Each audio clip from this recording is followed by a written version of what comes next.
Halo Sobat Matematika, kenalin aku Fazil Maula Marendra, bisa dipanggil Fazil, yang akan menjadi MC pada Historis kali ini. Nah, kali ini aku nggak sendirian, aku ditemani oleh Mbak Farah.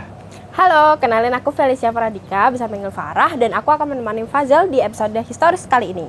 Tak terasa kali ini kita sudah ada di Historis episode kelima.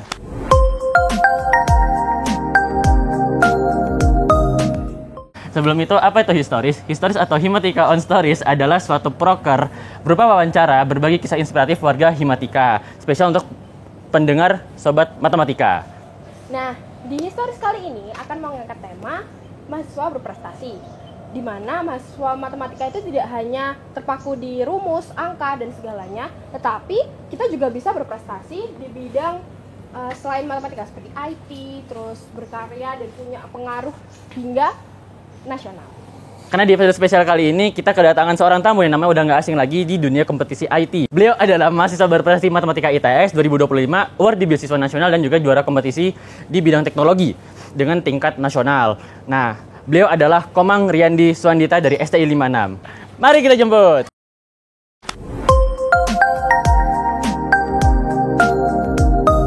Oke. Sebelumnya kita perkenalan dulu nih, Mas. Oke.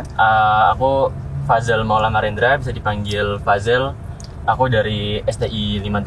Nah, kali ini aku nggak sendirian, ada banyak teman-teman di belakang. Mungkin bisa kenalan satu-satu dari MC kedua kita hari ini. Ya, jadi halo, aku MC kedua hari ini. Namaku Felicia Pradika, bisa panggil Farah, dari STI 57. Dan aku Kaila Rizky Ramadhani, biasa dipanggil Kaila dari STI 58. Aku Nabila Wanda Gustina, biasa dipanggil Bella dari STI 58 Kepengurusan Wilayah. Aku Nadila Ifada, biasa dipanggil Dila dari STI 58. Oke, aku Reina Syadiar, biasa dipanggil Reina dari STI 57. Nah, kalau boleh tahu nih Mas, nama lengkap Masnya ini siapa gitu? Mungkin Mas bisa kenalan juga. Oke. Kalau nama lengkap aku Komang Riyandi Suandita. Terus asal aku daerahnya itu dari Cimahi gitu. Terus angkatannya aku STI 58, sekarang lagi di semester 8. STI 56 maksudnya. Iya, aku 58. Kaget tuh Lanjut. Nah, pada Historis kali ini kita mau membahas terkait apa nih, Mbak? Terkait mahasiswa berprestasi. Nah, karena seperti yang kita tahu, Mas Komang ya? Iya, betul. Nah, Mas Komang ini punya banyak pengalaman di bidang perlombaan yang mengarah ke IT ya, Mas? Iya, betul. Nah, kalau boleh tahu nih, Mas, ada lomba apa aja tuh, Mas? Oke. Kalau buat bidang IT itu aku pernah ikut kayak lomba gemastik. Gemastik itu pagelaran mahasiswa bidang TIK. Jadi itu sejenis kayak PKM, cuma bedanya dia lingkup waktunya itu lebih singkat, sama rata-rata yang ikut tuh anak IT gitu. Terus selain gemastik, aku pernah juga ikut lomba-lomba yang diselenggarain kayak dari UNY Jogja itu namanya Uniti, sama dari Malang, dari UB itu namanya Hologi gitu. Kalau boleh tahu motivasi buat ikut itu apa ya, Mas? Oke, kalau motivasi aku buat ikut lomba ya, kalau yang pertama sih aku pengen jalan-jalan gitu, terutama keluar kota. Tapi kalau bisa sambil produktif. Soalnya kenapa aku suka jalan-jalan? Aku ngelihat kayak di Indonesia ini ya, setiap tempat tuh punya keunikan masing-masing.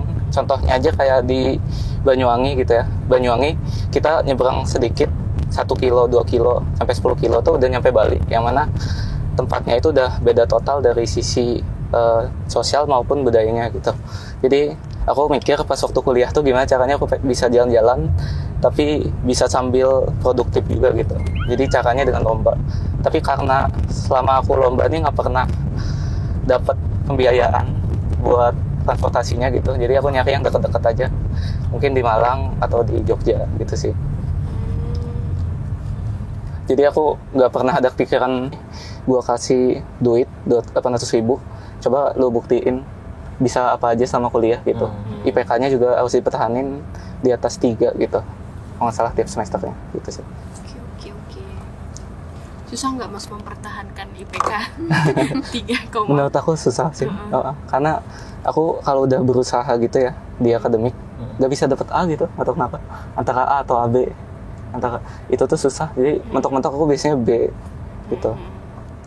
Jadi ya seminimal-minimalnya aku cuma pengen gak ngulang aja sih peserta. Matkul yang paling susah apa Mas?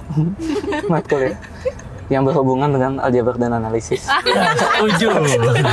Nih no offense ya buat anak-anak ini. Mungkin otak aku aja sih aku nyadar diri gak bisa di sana.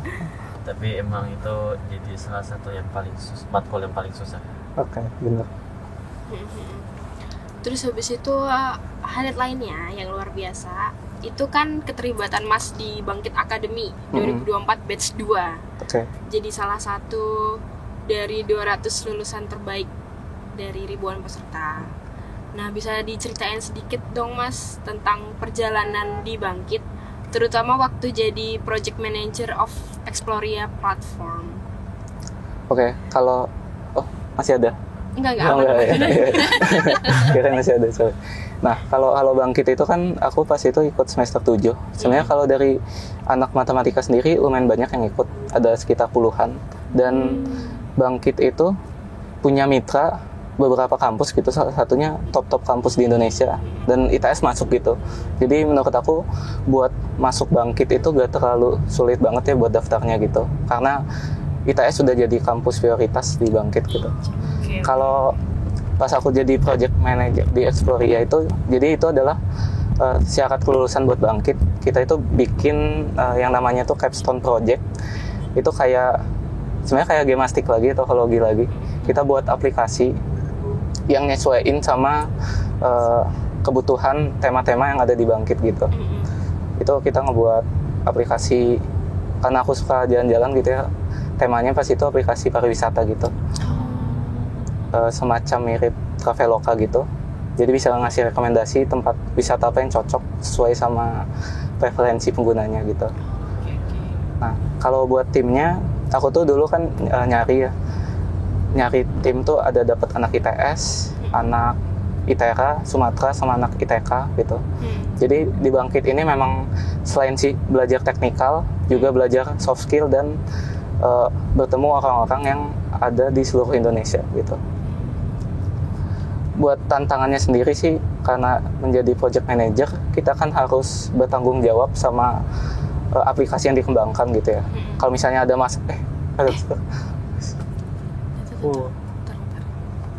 hasad dulu.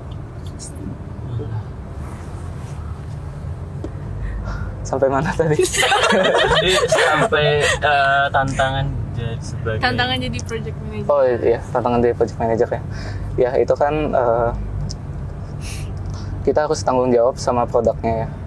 Jadi kita tuh punya target dalam 1 minggu harus nyelesain bagian mobile-nya, misalnya UX desainnya itu udah rampung dalam seminggu. Terus bulan kedua juga kayak gimana gitu. Jadi tanggung jawabnya situ. Terus kita juga harus bisa presentasiin aplikasi kita kepada mentor ataupun kepada jurinya pas di tahap akhirnya itu kayak gimana gitu sih. Jadi megang tanggung jawab yang lebih besar aja sih pada aplikasinya. Gitu. Kalau boleh tahu itu durasinya berapa lama Mas nyiapin itu? Oh, kalau durasinya sekitar 2 bulan sih capstone-nya. Sampai tahap akhirnya? Sampai tahap akhir. Jadi dari Oktober sampai Januari, sampai Desember akhir lah. Jadi itu pas aku ikut teknologi juga. Jadi sekalian ini.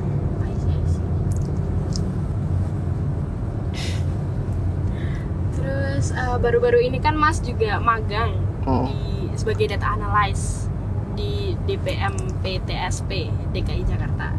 Bisa diceritain nggak Mas pengalamannya waktu magang? Oke.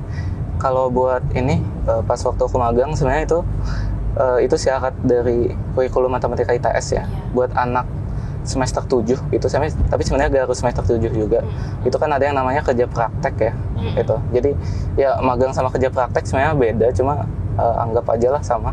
Kalau kerja praktek tuh lebih ke kita ngikutin kebutuhan kurikulum ITS juga gitu. Kalau magang kita lebih ke yang bebas, nyesuaiin perusahaannya gimana gitu. Nah, kalau buat pengalamannya di sana, kan tadi singkatannya panjang banget tuh ya, DPM TSP gitu. Itu tuh singkatannya Dinas Penanaman Modal dan Terpadu Satu Pintu Provinsi Daerah Khusus Ibu Kota Jakarta gitu. Panjang banget kan. Panjang betul. Nanti kalau ditanya, kamu magang di mana? Dinas Penanaman Modal panjang.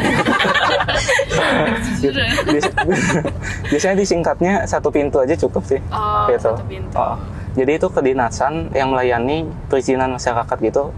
Misalnya pada saat kita ngebuat KTP ataupun perpanjang paspor itu bisa di sana gitu. Jadi orang-orang Jakarta kebanyakan mungkin ke sana. Kalau nggak itu mungkin pakai calo atau apa ya. Gitu. Nah, jadi proses magangnya itu pertama kita dapat pembimbing lapangan ya. Pembimbing lapangannya itu ngasih data ke kita. Dulu aku 3 orang tuh sama aku, 2-nya tuh anak mati tes juga, Iksan sama Fadel. Kalau nonton halo Fadel sama Iksan. Nah terus ini kita dikasih data jumlah kunjungan gitu yang datang ke Satu Pintu dari 2020 sampai 2024 kalau nggak salah. Terus kita tuh perlu nerapin teori-teori yang udah kita pelajarin di matematika ITS ini. Yang paling kepake pas waktu itu sih metode statistika sama teori peluang, 2 itu. Jadi dari data tersebut kita olah dulu, kita bersihin datanya, terus kita lihat insight dari datanya dalam bentuk statistika deskriptifnya gimana. Jadi persebaran distribusi dari datanya itu gimana sih gitu. Terus kita juga memprediksi jumlah kunjungan dari beberapa bulan ke depannya gimana gitu. Kalau dari sisi teknikalnya gitu. Kalau sisi lainnya itu kita juga harus menganalisis proses bisnisnya gitu, buat nyesuaiin kebutuhan sama kedinasannya gitu sih. Oke. Mau nyalain lagi? Capek mas. Emang mati-mati gitu ya? Kalau kena panas. Oh kena panas, iya. Coba kita nyalain. Ya Allah. Apalagi Surabaya ya. Iya. Kalau di Batu nggak apa-apa.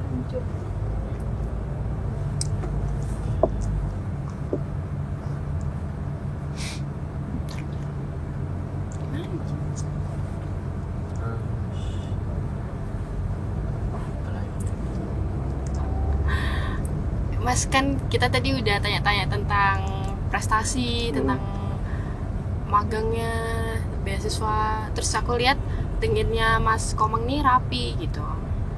Nah, ada tips nggak sih Mas buat bikin LinkedIn kita tuh rapi, serapi Mas? Aduh, oke. Sebelumnya LinkedIn itu kan ini ya, sosial media. Dan itu sebenarnya gak beda jauh sama Instagram atau TikTok gitu. Cuma bedanya ini lebih ke lingkup profesional aja. Cuma aku ngerti kok, kita nge-scroll LinkedIn 10 menit sama nge-scroll IG 10 menit beda ya. Kalau LinkedIn mungkin langsung di-uninstall ya. Mental. Bener. Gitu kan. Iya, aku juga pas awal gitu sih. Pernah uninstall juga. Karena saking itunya fundamentalnya. Nah, terus ya jadi LinkedIn tuh kalau kata aku penting karena sebagai sarana kita bikin portofolio gitu, buat ngelihat kuliah kita tuh selama ini ngapain aja sih gitu. Jadi misalnya ada perusahaan yang HRD-nya tuh nyari recruiter-nya, latar belakangnya gimana, itu di LinkedIn bisa dilihat. Oh, anak ini pernah ngepost sesuatunya pas waktu kuliah gitu. Dan itu jadi bukti banget kan kalau dia beneran aktif kuliah gitu. Kayak gitu. Jadi menurut aku LinkedIn ini emang penting gitu. Kalau bisa juga kalau kalian ada kegiatan misalnya dari himpunan gitu, udah nyelesain acara apa, kan itu ada dokumentasi ya biasanya. Itu bisa kalian post aja gitu. Oh, pas waktu tanggal segini ikut kegiatan ini ada dokumennya ini. Di-post aja dulu gitu. Selama ada kegiatannya. Soalnya kalau kita gak ngepostnya pas waktu akhir udah mau lulus kan, kita makin banyak semester pasti pengalamannya juga nambah ya. Pasti lebih males juga gitu. Jadi aku lihat juga kemarin kan ada acara GPBL ya dari matematika ITS ya. Itu ada yang ngepost kayak gitu, menurut aku bagus banget sih. Jadi buat bekal aja jejak digital kalian gitu selama kuliah pernah ngapain aja gitu. Kalau buat ini cara bikin LinkedIn gitu ya. Ini dari yang aku lihat-lihat orang gitu, ataupun orangnya ngasih saran ke aku gitu. Caranya itu pertama kan ada foto profil ya. Itu kalau bisa seprofesional mungkin. Aku lihat pernah ada yang bikin PP itu foto selfie gitu. Dijadiin PP LinkedIn ya. Ya seminimalnya itu sebenarnya gak harus foto kayak foto ijazah pakai jas latar belakang berwarna gitu, gak harus gitu. Foto kalian pas lagi liburan gitu, tapi yang penting muka kalian kelihatan secara formal tuh gak apa-apa juga gitu. Itu kan yang ke-1. Terus yang kedua, usahain kalian selama ada jabatan organisasi gitu ya, misalnya jadi staf apa di Himatika gitu, itu ditulis aja dulu di bagian pengalaman. Aku tahu mungkin agak males ya nulis satu-satu gitu. Jadi yang pertama sih nulis aja dulu jabatannya apa, organisasinya apa. Gak perlu ditulis dulu deskripsinya kayak gimana tuh, gak usah dulu aja kalau di awal gitu. Baru kalau ada waktu lebih, itu kalian bisa ngisi deskripsinya pakai 2 skema ini. Jadi yang pertama tuh tulis deskripsi dari organisasinya itu apa, 1 kalimat singkat aja. Terus yang kedua, jabatan kalian tuh ngapain, itu 1 kalimat singkat juga. Itu sebenarnya udah jadi parameter yang bagus banget buat nge-screening LinkedIn kalian gitu. Kecuali kalau ada waktu lebih, itu bisa dipoin-poinin jabatan kalian ngapain aja gitu. Terus juga ya seperti yang aku sampaikan di awal, LinkedIn emang sepenting itu buat personal branding kita gitu. Bahkan aku pernah lihat ya di Instagram, ada yang nyari pacar tuh di LinkedIn ya. Jadi ngelihat dulu, terutama buat orang tuanya gitu, ngelihat nih orang ini kerja di mana, latar belakangnya apa. Tapi benar juga sih, lebih jelas kan dibanding di IG. Ada kan yang di IG 0 post terus gak ada PP, jadi apa sih maunya? Iya, misterius gitu kan. Dia lebih bagus di LinkedIn. Ya itu pandangan orang ada yang kayak gitu juga.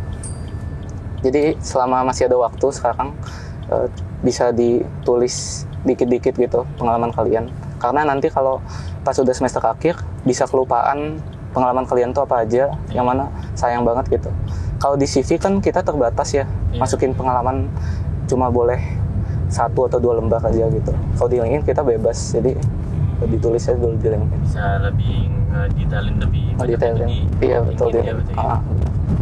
Yang CV kan biasanya buat yang menurut kalian paling bagus aja gitu ya pengalamannya. Kalau di LinkedIn bisa semuanya gitu. Terus yang kedua ya itu tadi, kalau bisa postin kegiatan kalian sama kuliah gitu. Ngapain aja gitu. Itu sih paling.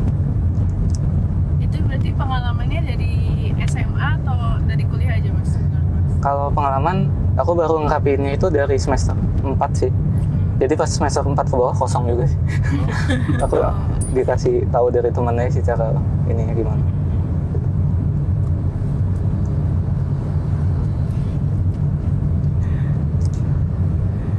Tanyain Mawapres, tentang Mawapres. Oh iya, ini kan kita dari research terkait Mas Komang ini kan, Mas Komang bisa dibilang sebagai salah satu mahasiswa berprestasi dari matematika ya Mas. Okay. Nah itu untuk seleksi Mawapres itu kan berarti ada yang dari ITS dan seterusnya kan jenjang-jenjangnya.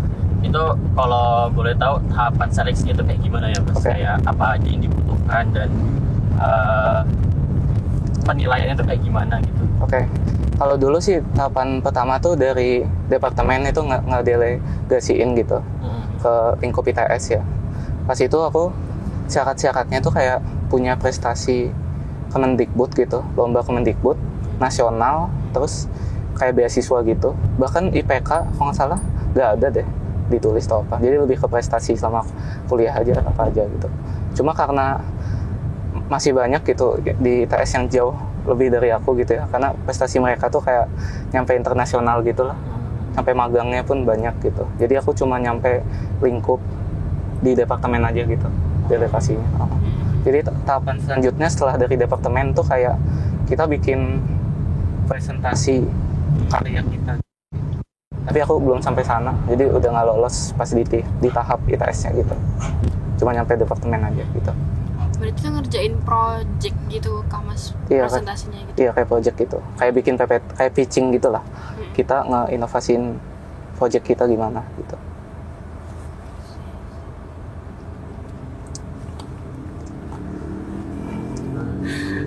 Apa lagi gue? Jujur mas, Santai aja. Kalau terkait pertanyaan itu, aku sempat baca-baca tapi sekarang malah lupa. Oh, iya. Butuhnya. Sambil nyetir mungkin ya? Iya. Atau mau aku aja yang nyetir? Oh jangan mas. Aku udah lama. Saya juga udah lama. Udah lama juga. Iya. Tapi aku nggak bawa SIM sini. Gak aman deh. Ini nyawa kita kan tergantung aja. Aman. Yes. Kalau ini sih mas, mahasiswa berprestasi delegasi matematika, itu tuh dipilihnya satu atau kayak gimana ya? Oke, ya jadi ada berapa yang didelegasiin. Sebenarnya itu tergantung dari itu sih SDM-nya ini ada berapa banyak gitu. Tapi pas aku nih yang didelegasiin cuma aku aja sih yang 25 ini. Yang ikut seleksi juga mas Komang aja? Iya, jadi emang dari himpunan juga sih yang milihin. Dari teman aku angkatan 21 terus nyaranin gini gitu. Jadi lebih ke ditarik gitulah, terus baru didaftarin. Oke mas, jadi kan ini masnya kan pasti pernah gagal dalam suatu perlombaan kan? Iya. Nah gimana caranya mas bangkit biar bisa ikut lomba lagi gitu, terus lebih semangat gitu mengikuti lombanya gitu? Iya. Oke. Kalau kegagalan tentunya pasti pernah. Jadi pas sebelum ikut hologi itu pas banget 2 minggunya gitu. 2 minggu sebelumnya aku sempat ikut lomba namanya tuh BPJS Hackathon gitu. Itu kayak lomba hackathon, kita memperbaiki aplikasi yang ada. Aplikasi BPJS itu kan mobile JKN ya. Mobile JKN tuh diperbaikin kira-kira inovasi apa aja yang bisa diterapin di aplikasi itu. Nah, di situ aku tuh sama teman lomba aku ya kurang komunikasinya lah. Karena sama-sama sibuk juga. Jadi nggak bisa maksimal. Pas mau hari H deadline tuh masih belum selesai gitu.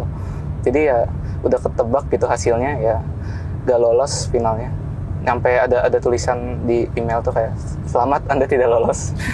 Oh iya, gitu. Aku lupa selamat apa gimana, pokoknya anjir kita kayak gitu banget gitu pengumumannya. Ya terus di situ aku mikir kayak ya udahlah, realistis aja kan dari aku ataupun teman-teman lomba aku juga ada kurang di komunikasi sehingga hasilnya juga nggak maksimal. Tapi di situ aku sama sekali gak nyesel karena aku tuh sempat kepo lomba hackathon tuh gimana sih. Jadi tahu ternyata hackathon tuh kita ngebuat aplikasi dalam waktu itu bentar banget gitu, cuma seminggu atau 2 minggu. Terus baru nanti dipresentasiin gitu.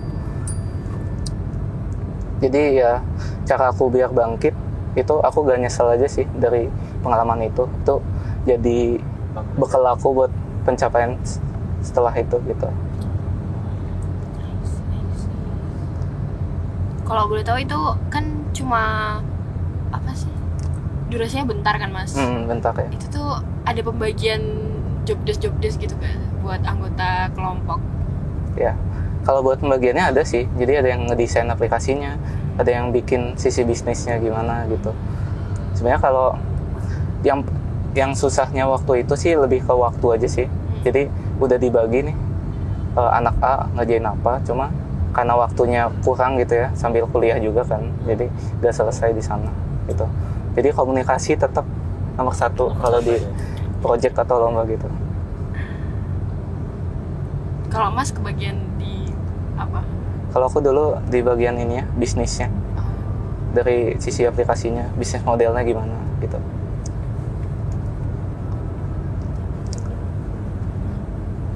Nah, Jel, briefing lagi ya, Jel. Bentar nih, ini kemana ya? Oh, kamu mau kemana? Aku tahu. Ini ke Malang nih, Lus. Ya Malang. Iya, amat ya nih. Aku bawa ininya nggak ya? Imani kayaknya. Oh iya. Jalan biasa aja. Jalan biasa lama. Bawa. Tapi baru pertama kali ke tol dong. Jangan mas, jangan ke Malang mas. Aku belum berani di tol. Oh. Ini kalau gitu aku yang nanya ya, boleh ya? Nggak, aku pengen tahu aja asal daerahnya dari mana aja. Kamu dari mana? Aku dari Jogja mas. Oh Jogja. Jogja mana? Jogja dari Sleman. Oh Sleman, Iya. ya. Aku ada saudara juga. Itu dekat bandara ya?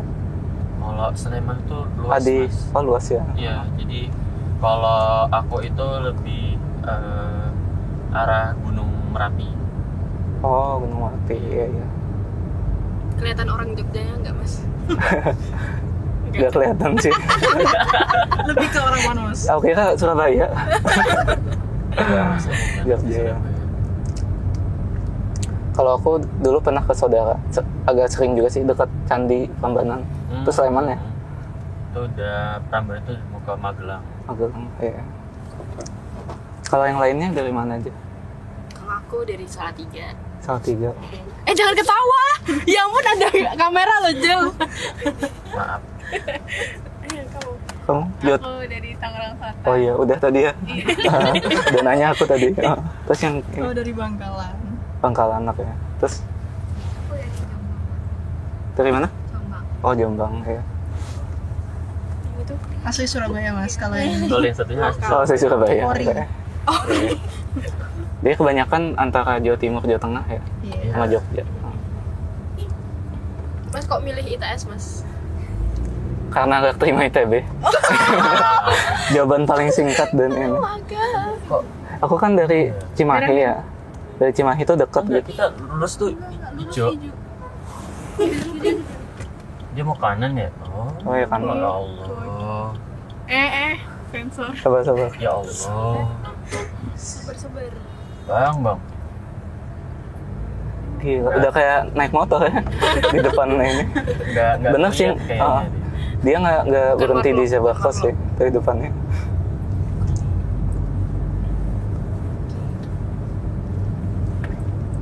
Terus ini aku sempet kepikiran sih, kemarin udah sempet ini juga aku ngomongin ke bapak yang di belakang. Mas ada rencana mau ngambil S2 nggak? Oke. Setelah lulus dari S1? Kalau lulus ya. Kalau yang prinsip yang aku tanemin sih pengen nyari pengalaman dulu habis lulus. Mungkin minimal 2 tahun lah. Baru nanti aku putusin lanjut S2 apa enggak. Masih sanggup belajar lagi apa enggak gitu sih. Karena bisa aja kalau udah nyaman sama kerjaan gitu ya. Dan Udah ini. Tapi kalau dari kerjaan yang nge-support buat S2, aku usahain sih pasti. Cuma belum kepikiran ngambil topik apa. Apa buat S2. Nah, Masnya ini kan bisa dibilang kalau lomba-lomba itu kan lebih ke ranah IT ya, Mas. Tapi boleh aman nggak ya? Apa? Tapi Masnya dari segi jurusan tuh memilih matematika iya, gitu. iya. Kenapa nggak langsung ke teknik informatika? Matematika gitu ya. Nah, sebenarnya gini sih. Aku tuh pengen fokusnya, sebenarnya matematika itu jadi fondasi dasar buat bidang IT, khususnya di bagian data atau machine learning gitu ya. Jadi di algoritma machine learning kan ada banyak formula matematika gitu ya, model matematika buat ngembangin si model machine learningnya gitu. Kalau dulu kenapa aku nggak langsung aja gitu ya milih informatika? Dulu malah aku mikirnya, aku tuh nggak suka kayak yang otak-ngatik komputer kayak gitu. Tapi ternyata aku salah persepsi di sana. Yang dimaksud otak-ngatik tuh bagian hardware-nya gitu. Misalnya bagian ngeganti RAM ataupun bagian fisiknya gitu. Tapi ternyata kan kalau di informatika nggak belajar itu doang ya. Itu lebih ke teknik komputer. Kalau belajar software-nya itu di informatika gitu. Jadi ya alasan aku ini sih ya karena itu di matematika sebenarnya bisa juga terjun ke IT gitu. Bahkan bisa jadi fondasi yang kuat gitu karena kalau matematikanya bagus itu ngembangin IT terutama di bidang machine learning-nya itu bakal lebih kuat lagi gitu. Jadi bukan penghalang kok. Kan di peminatannya juga ada ilmu komputer Ada, kan ya, Profikom sama PMBD gitu. Berarti Mas ambil yang Profikom? Aku yang PMBD sih. Oh, Yang PMBD.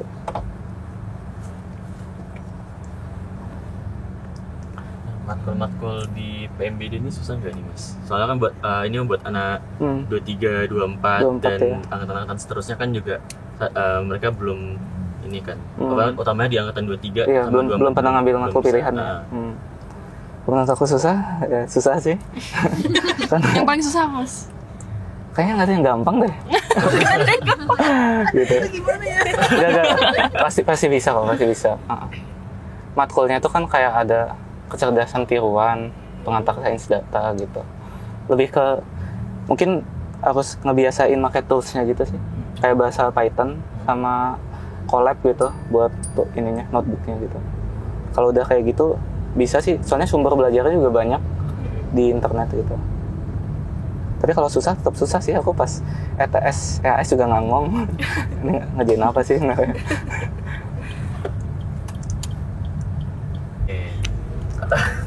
Jangan ketawa dulu. Nah Mas, ini kan Mas udah masuk di tahun terakhirnya ya, tahun terakhir. mahasiswa Amin, semoga matematika. lulus ya. Amin. Selama Mas berkuliah, apa yang Mas syukurin itu? Kayak dari awal masuk sampai detik ini gitu. Yang paling aku syukurin sih mungkin dari faktor lingkungan ya, terutama dari keluarga, terus teman-teman aku sama dari matematika ITS yang udah support aku gitu ya. Setidaknya ngedukung dan mengapresiasi apa yang telah aku buat gitu selama aku di matematika ITS gitu. Karena tanpa kita sadarin, kita itu kan terbentuk karena faktor lingkungan juga ya, dari orang-orang di sekitar itu.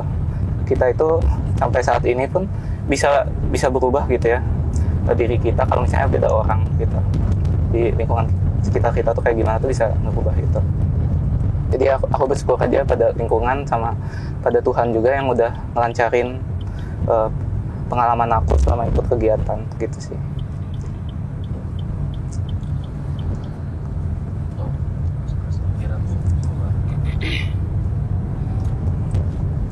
Terus juga dari yang aku pelajarin mungkin aku berusaha ngelihat kegagalan tuh sebagai energi buat kita berkembang gitu. Jadi jangan takut lagi buat ngecoba, karena kita kan kuliah di matematika itu kan ini ya sebenarnya kan buat nyari ilmu ya. Sama 4 tahun itu kita pengen tahu kalau ikut kegiatan ini kira-kira apa sih. Jadi emang masa-masa eksplorasi diri kita banget lah. Jadi semua sesuatu tuh ada masanya, lakuin sesuatu yang ada pas kuliah aja gitu, biar nggak nyesel nanti.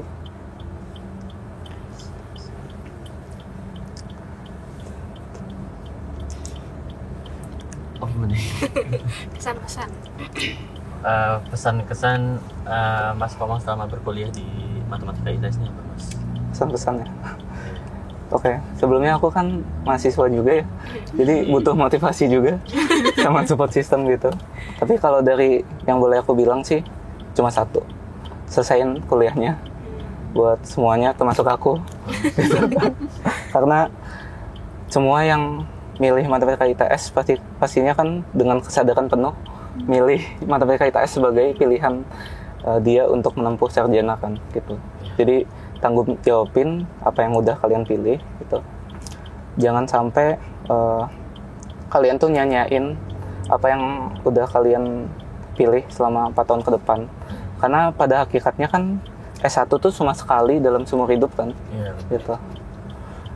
Terus juga mungkin yang pencapaian gitu ya, yang aku lihat itu ada yang melihat suatu pencapaian tuh merupakan faktor hoki gitu. Padahal menurut aku hoki itu dibentuk, bukan yang terbentuk tiba-tiba gitu. Jadi kalau kita ada kesempatan, kita lah yang ngebuat kesempatannya itu. Karena aku juga lihat di LinkedIn ya, kayak motivasi aku orang-orang luar itu, mereka itu kalau udah dapat pencapaian satu, dia jadi lebih tahu jalur buat mendapat pencapaian selanjutnya itu kayak gimana gitu. Jadi emang menurut aku itu bukan hoki, tapi ya usaha kita tuh bisa diperlancar dengan doa ataupun yang lainnya gitu. Jadi berjalan beriringan lah dari sana gitu. Jadi jangan takut buat ngecoba gitu, terutama buat yang pengen ikut lomba atau magang gitu. Menyesal lah kalau misalnya kalian ikut gak berani mencoba gitu. Itu bakal nyesel banget dibanding kalian udah nyoba tapi gagal gitu. Itu lebih nyesel. Karena kita kan dapat pengalaman gak harus ngelihat orang lain dulu kan, tapi bisa aja kita yang menciptakan pengalaman itu gitu. Bahkan lebih kena banget itu kalau misalnya kita yang nyiptainnya gitu. Itu sih paling. Jadi intinya selesaiin aja kuliahnya. Karena ijazah di Indonesia terutama itu pentingnya. Oke, dengan pesan dan kesan dari Mas Komang itu sebagai penutup dari Himatika on Stories atau Historis pada episode kali ini. Sekian dari kami, jangan lupa like, comment, share, and subscribe. Yeay, bye-bye. Terima kasih.